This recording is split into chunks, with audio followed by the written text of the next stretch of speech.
তিন বন্ধু মিলে একটা বাইক কিনছে। ছোট্ট একটা ঘটনা বলে তাফসীর শুরু করি। একটা বাইক কিনছে। কয়টা বাইক?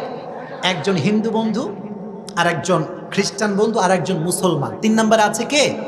এই যুবক ভাইরা বলো না, 3 নম্বরে আছে কে?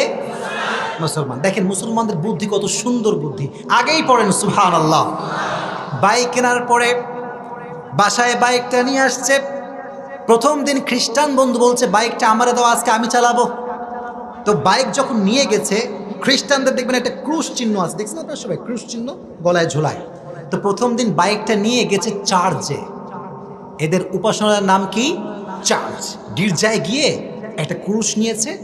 অ্যাপাসি বাইক মনে করো ফর এক্সাম্পল। বাইকের সামনে যে হেডলাইট থাকে না, আছে না নাই?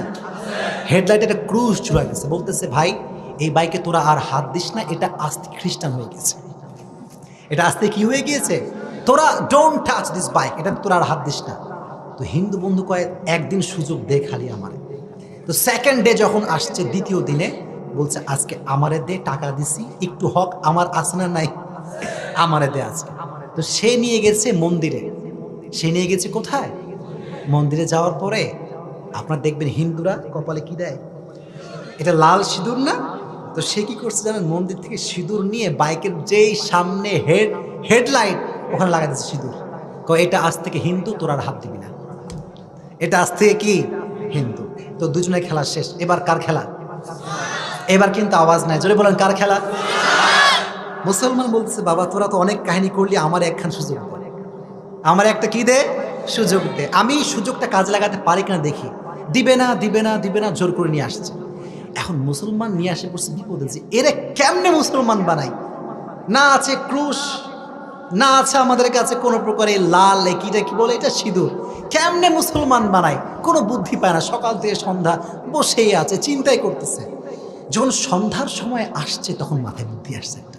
সুন্দর করে হুন্ডাটা নিয়ে গেছে মেকারের দোকানে। মেকারকে বলছে ভাই শোন, এই যে সাইলেন্সারের পাইপ যেখানে ধোয়া বের হয় এটা কেটে দেয়, এর আগা কাট, আগা কাটলে আওয়াজ কি কম হবে না বেশি হবে? তো কাটার পরে বাইকখান টান দিছে, এমন ঢেরি আওয়াজ, এলাকার লোক সব ঘুম থেকে উঠে গেছে, সব নেমে চলে আসছে, ওই বন্ধুরাও আসছে। বলে হোয়াট হ্যাপেন, কি হলো তোর, তুই কি করছিস এটা? বলে বাবা দেখ, প্রথম দিন তুই বানাইছিস খ্রিস্টান, আমি কিচ্ছু বলি নাই। দ্বিতীয় দিন তুই বানাইছিস হিন্দু, আমি কিচ্ছু বলি নাই। আজকে আমি মুসলমান ঘরের সন্তান, হাতেরে মুসলমানি দিয়ে মুসলমান বানাই ফেলছি। তাহলে মুসলমানদের যে মেধা, যে তীক্ষ্ণতা, এই মেধাটা কম না বেশি? এই জন্য চালাক ঘরের যে সন্তান হবে সে কখনো কোনো প্রকার হতাশায় ভুগতে পারবে। আল্লাহ তুমি হতাশা মুক্ত জীবন দান করে দিও, পড়না আমিন।